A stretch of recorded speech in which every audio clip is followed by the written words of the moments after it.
And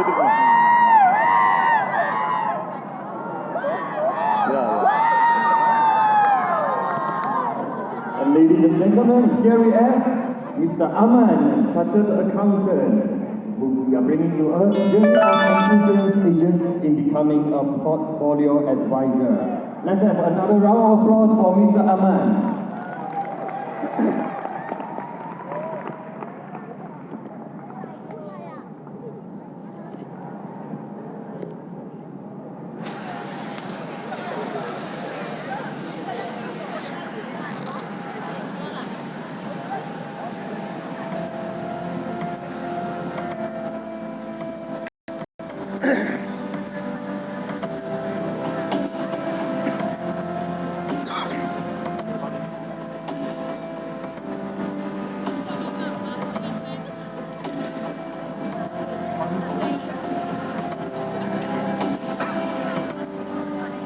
Yeah, it's there, correct.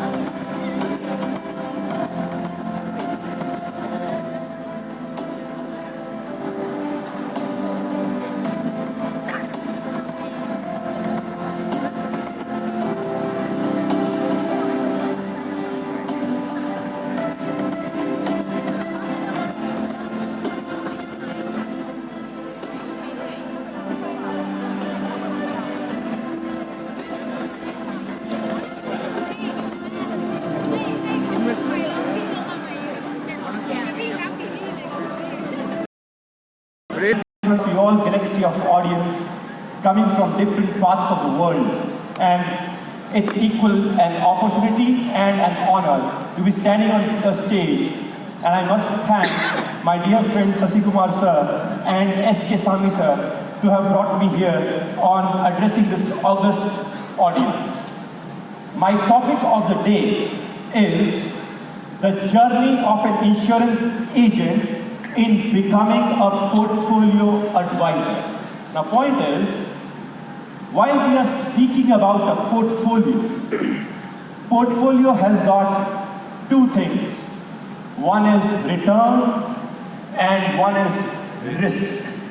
So that means, while we all wish to become financial planners of our clients, and we would like to sell not only insurance products, but we would also like to advise him on property, on mutual funds, on unit-linked insurance plans, on different other instruments available in different nations of the world.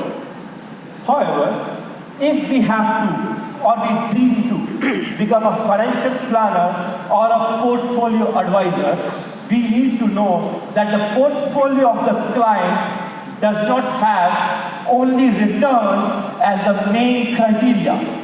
It also has risk. So on how much amount of risk is he making, how much return is the main crux. Most of the times it happens that when we are interacting with the client, sitting on the table, the client normally tells us back, I do not want your insurance product because it gives a lesser return. However, he is more interested in some other products which give him a better return. But the point is, did we ever check whether his other products are actually giving him better return? Because we would not have checked, because we never calculated for the client, and I'm dead sure the client would also not know how to actually calculate for his own portfolio. That means the first point is whatever return he's posting, he's proud of in some other products, we need to get return or not. This is the first point. The second point is, even if he's getting return on his risky instruments, what if one fine day for which he's doing this portfolio or financial plan, on that day something bad happens, like what happened in 1997 on Asian crisis and what happened in 2008 with subprime crisis. God forbid, in the next 15 years, if similar type of crisis comes and the client is overexposed only to risky financial instruments, that day his portfolio will not have any return. So the point is, our insurance products, please note down this statement. The statement is very important. While the term insurance is necessary to mitigate the risk in the human life, similarly, the conventional products of insurance is necessary to mitigate the risk in the portfolio of the client. I repeat my statement. The statement is, as the term insurance, the normal insurance product, is necessary to hedge, to protect against the riskiness in the human life. So if God forbid something happens on the human life, he gets the compensation. Similarly, our insurance products technically and typically help in reducing the risk of his portfolio, which is built with only financial instruments which are more riskier. So that means I, as a financial planner or portfolio advisor, I should know how do I calculate the portfolio risk so that I can tell him, sir, your portfolio is very risky, and in order to manage the risk in your portfolio, I need to give you a vaccination of insurance product which is available with me. That means insurance fits into the portfolio of the client not as a competitive product. I repeat my statement again. Our insurance product is not a competitive product, it's a complementary product. It's a complementary product because this way we can reduce down the risk of his portfolio by injecting our insurance product, which is normally less on risk or risk-free. So either it is risk-free or less on risk. And if we can reduce the risk of his portfolio, and in the future, in the next 15, 20 years, God forbid, something bad happens in the world economy, his portfolio will be risk absorbed because of our product. And our product will be able to manage the riskiness in his portfolio. So now, in this journey of becoming a portfolio advisor or a financial planner from an insurance agent, I think the most important point is we all need to have technical education. While everyone on this stage was speaking about education, education for me in your field has to be technical. It cannot be only motivational, it has to be technical as well. Because we are dealing in financial product, and when we are dealing in financial product, our weapons to fight with the knowledgeable clients is ideally our technical knowledge and education. It cannot be only motivation. So if I am motivated, I reach to the client's place, but if the client speaks with me on technical front, how do I counter-attack him? In order to counter-attack him, I need my weapons to strike him hard, and those weapons can only be technical education, because we all are financial planners, and our weapons are financial instruments and knowledge on financial instruments. So, the journey today, since I've got a less of time to speak, and this time has been allocated after your heavy dinner, so I wish to try to do justice with whatever time I have got, and for which I prepared a couple of things which I wanted to show it across to you. I gathered some data for different economies. These different economies are of those economies who have been the member countries present in this vast hall. Australia, Hong Kong, India, Indonesia, Japan, Malaysia, Macau, China, Philippines, Singapore, Thailand, Taiwan. So these all countries, I have pointed out the GDP of these economies. GDP is the gross domestic product, which means what is the final value of goods and services produced in the domestic territory of this economy. I repeat, GDP means what is the final value of the goods and services produced in the domestic territory of an economy in one financial year. So I have noted down the latest GDPs, plus or minus 2 to 3% here and there, depending upon the websites which you refer. But the GDPs of different economies have been listed herein. And I have also enlisted the GDP growth rates of these all economies. So as you can see, China is approximately $11 trillion economy, Australia is around $1.2 trillion economy, India is around $2.8 trillion economy. So I have written down the values in dollars because across world we follow in dollar denomination. So you can convert your currencies accordingly. This GDP growth rate is in percentage. So how much is this GDP growing? Like our height grows, like our weight grows, similarly the GDP also grows, and every economy wants, every economy aspires, every economy wishes that the GDP should always continue to rise. Because if the GDP continues to fall, that means that economy is falling into recession. And recession is bad for any economy. Because if the GDP is falling, that means the final value of the goods and services produced is falling. The production will fall, and it will fall because the demand is falling. If the demand falls, that means there will be no producer and no consumer.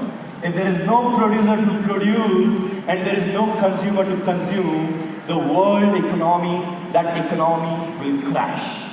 Hence, all the economies, they want that their GDP should increase continuously. But point is, if GDP continuously rises, that means the final value of the production rises, that means the demand rises. If the demand rises, demand rising today cannot create production today itself. It will take some time, and during this time, the inflation will also rise. And so ideally, inflation percentage I have also mentioned. That means inflation is good for any economy.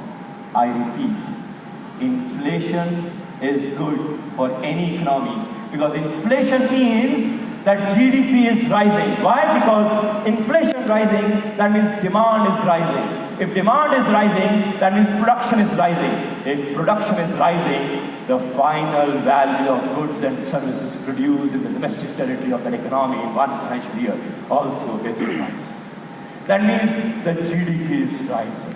And GDP rising is good for any economy of the world. Similarly, inflation rising is also good for any economy of the world. But the point is, inflation growth should not be more than the GDP growth. That means, while we want both of them to grow, but inflation growth should always be less than the GDP growth. If the inflation growth is more than the GDP growth, economy will not be able to manage, because while the GDP is rising, the inflation is rising more. If inflation rises more than the GDP, that is tough. And in order to manage inflation, every economy uses the tool known as monetary policy, which is nothing but playing with the interest rates by the we have Reserve Bank of India. In China, we have got People's Bank of China. In Japan, we have got Bank of Japan. So similarly, different countries have their respective central banks.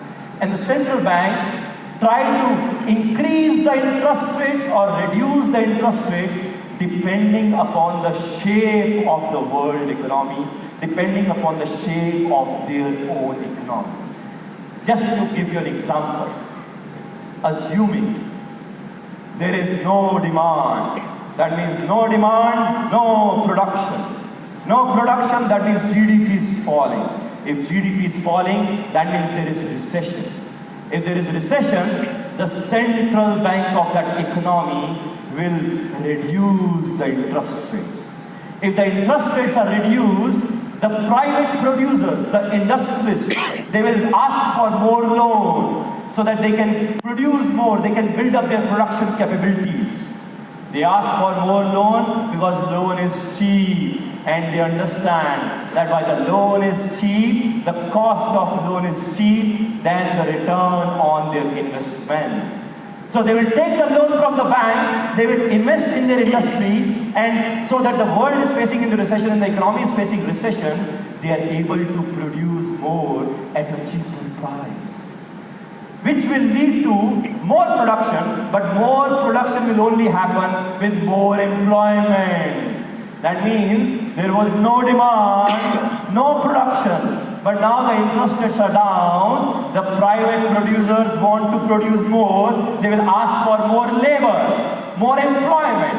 More employment will lead to more demand. More demand, more production. More production, more GDP.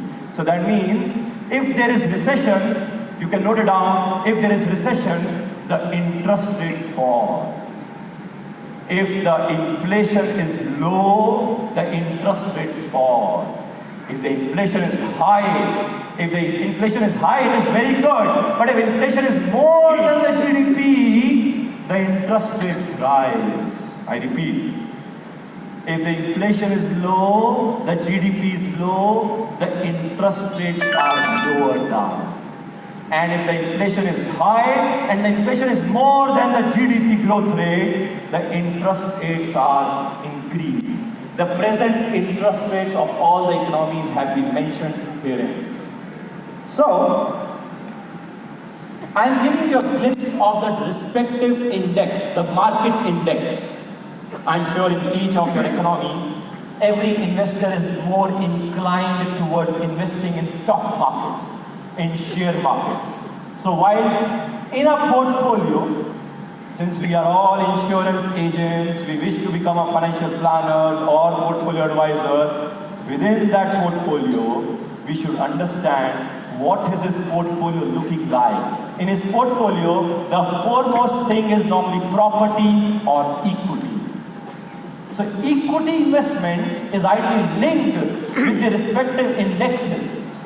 I'm sure you would be knowing about your respective indexes of your country, but I've documented here, like Australia has got Australian Securities Exchange, Hong Kong Hang Seng, India Nifty, Malaysia KLCI, Japan Nikkei, etc.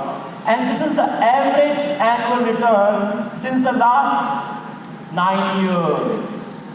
Since the last 9 years, this is the average annual return in different economies. I repeat, since 2008, there has been a big recession across the world.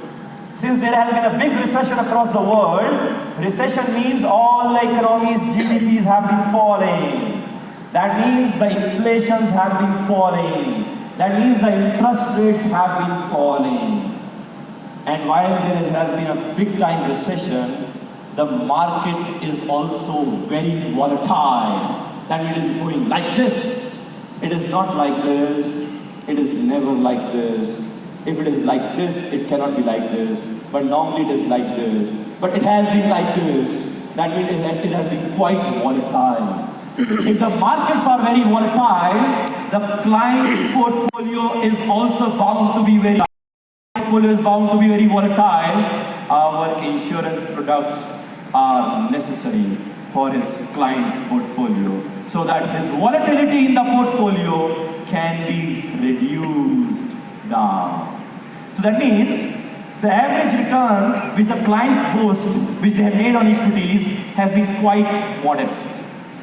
But what they tell you is high returns. How? Because they have been tuned by their respective relationship managers by showing them the most optimistic returns. How do you calculate the most optimistic return? Simple. You take the lowest level in your market index on that day, and you take the highest level of your market index on this day. It will give you the maximum return. I repeat. You take the lowest level in 2008, you take the highest level in 2017, you will get the maximum return. But while the student client asks that person, show me the client who has made of return. However, no relationship manager can show. There can be 100. There can be 2 out of 100, but I'm talking about can there be 20 or 30 out of 100? No. So because 20 or 30 out of 100 would not have made so much of return. So while they are showing the optimistic return, I can also show you the most pessimistic returns as well.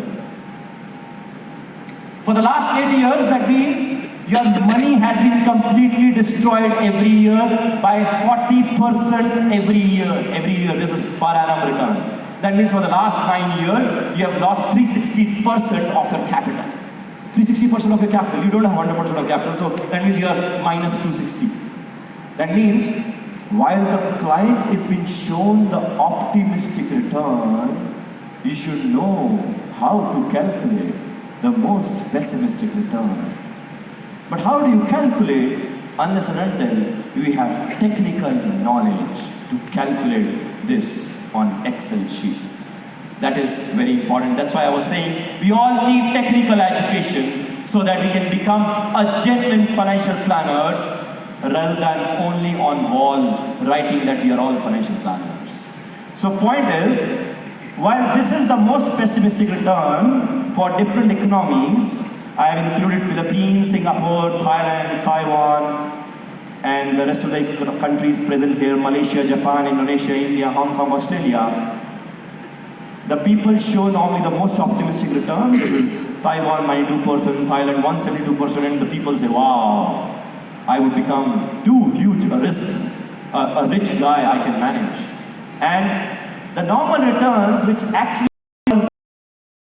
is average annual return. This is the actual average annual return for the last 9 years in the respective economies.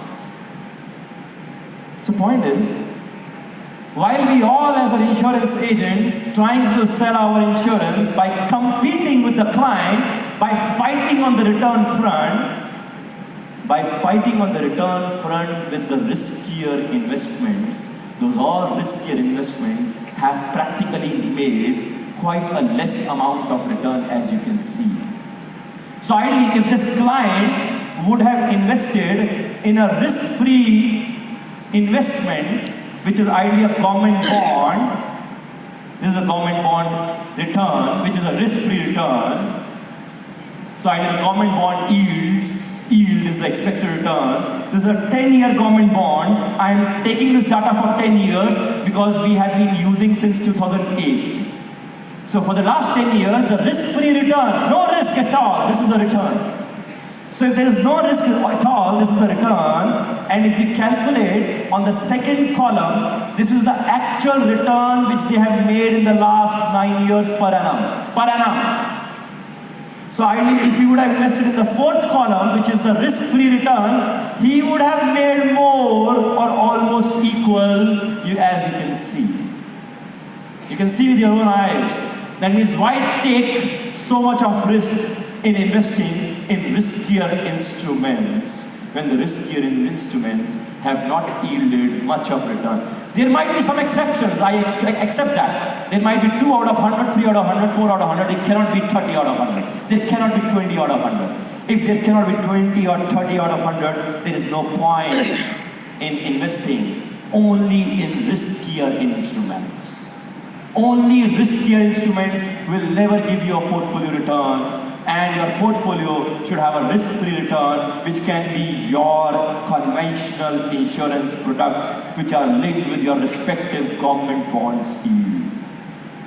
That means while the government bonds yield is risk-free, your insurance, your conventional products of insurance are also deemed to be risk-free, because they are massively investing in the government bonds as well, unless and until they are balanced or they are majorly inclined towards equity.